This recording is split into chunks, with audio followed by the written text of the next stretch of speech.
Okay, so these files here, they should be on your computer too, like I said, to be able to put them in InDesign.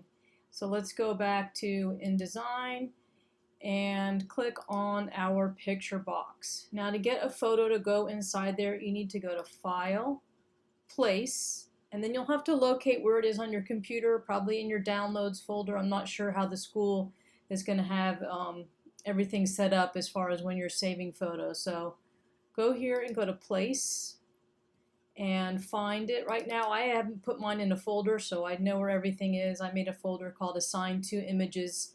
It's an exact copy of what I'm putting in my Google Drive. That way I have the good copy of my own in my drive, but then I also have a copy on the computer at school so that I can find these images. So what you want to do is click on this one right here. That one is the header graphic. So I'm going to right click on there, and you can see that it placed it inside there. Now when working with photos, if you want to make them smaller, you have to go over here to the second tool called the Direct Selection tool. The top selection tool only changes the window, so like if I wanted the window of the photo to be bigger, I would drag that, but I don't want that, but maybe I want the picture to be smaller.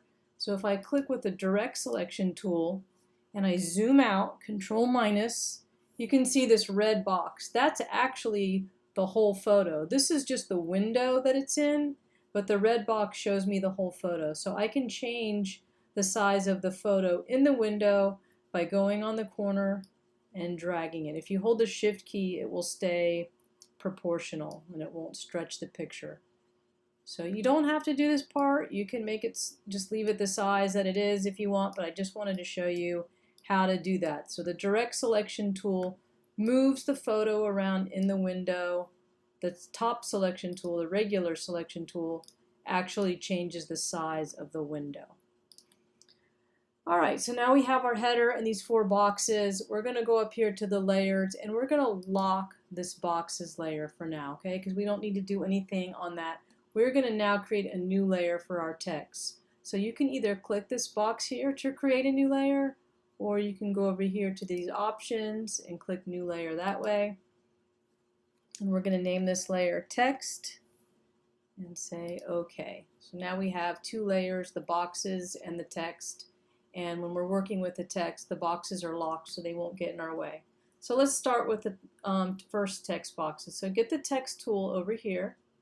And what you want to do is drag a text box from here to here, but don't make it all the way on the edge of this, because if you do, it makes your text line up on the edge. So I think it's better to just come in a little bit, because you want to leave a little space. You don't want your letters sticking out over the edge. It doesn't matter how long you make it. Just try to make sure that you leave a little bit of a safe zone, a margin. I'm going to do Control plus so you can see this better.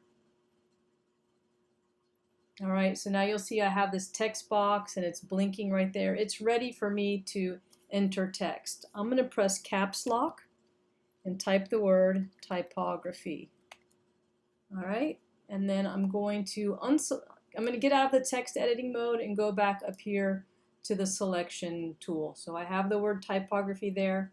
I want to change it though. I want it to be a different font. So let's go over here to properties, and where it says character, you can type in another type of font. I would like you to choose Impact. So you type that in and press enter. So now you see we have Impact as our font. I want you to center it. So go down here where it says paragraph and click this Align Center. And let's change the size of it. You can change the size by pressing these up arrows here and down arrows to make it smaller, or you can click and choose one of their presets, or you can just type a number in there. So there's many ways to do that. I'm gonna say let's make the type 40. So make it impact, regular, 40-point text, and make your alignment centered. And then I'm going to get the selection tool, and I'm just going to pull this up a little bit. If you leave your text box really big down there, it's going to interfere with the other text. So let's just pull it up a little bit closer. And now you can see we have our first text in these boxes. Now to do the other titles, I could draw a text box again and reset all that. It would take a really long time. So one way to do it faster is to just copy and paste this text. So I'm going to have that selected and do Control C and Control V. And then I'm going to move this over here. And notice how these green lines pop up when I get it in the right place. It lets me know, okay, you're in alignment with that other text box over there, and I want to keep everything aligned.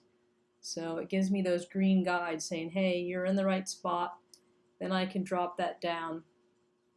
And once again, I'm going to do the same thing. Paste it, Control V, and then I'm going to line it up inside this gray box. I have my green guides saying it's good.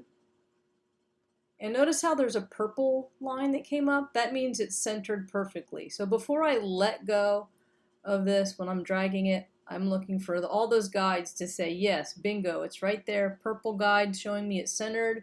The green lines are showing me that it's in the right spot. And we're ready to go to the next one. So you can do Control V again to paste. And let's line it up again. So put it over here and move it around until you have all those guides letting you know you have it in the right spot. Okay. So now I have all these text boxes. I'm going to just change what it says. So let's go back to the text tool, the type tool, and you can either click and drag over it, or you can click anywhere inside and do Control A to select all, or you can click in there and just right click and it'll select it. Now when the text is selected, it reverses out and does that. So the next word I want you to type is kerning. And again, I'm going to click anywhere in this text box. I can right click it to select everything, and I'm going to put tracking, and then I'm going to right click in here and change this to leading, and I'm going to explain what all these things are here. Alright, let's zoom out, Control minus, and then I'm going to use the space bar to move things around. So that's what our document looks like this right now. I'm going to stop this video and start another one and give you a chance to catch up and get your file to look like this.